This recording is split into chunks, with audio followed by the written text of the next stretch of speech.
In SoundCheck, there might be times where you want to further process data that's already captured. This could be from a sequence run or even data that was acquired on a completely different computer. For example, in this sequence here, I ran an acquisition and got a frequency response with a time-selective response.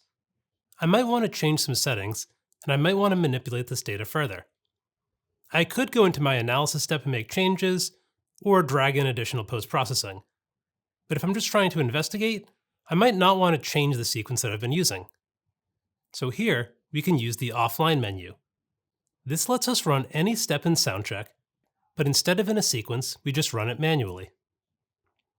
So when I open up offline analysis, I can choose any step templates that are available in my sequence editor. Let's choose time selective response analysis, and it opens the editor.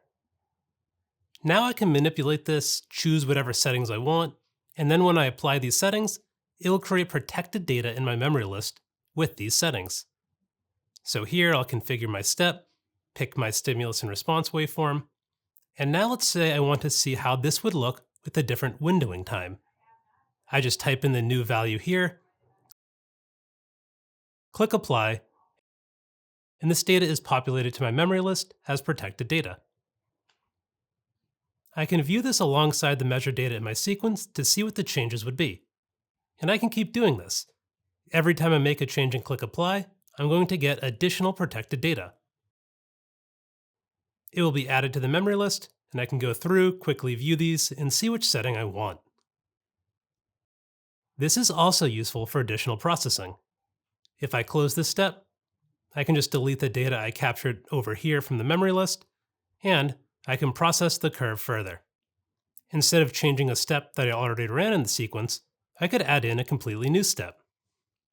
For example, if I want to see the maximum value on this curve, I can open up a post-processing step, select the maximum template,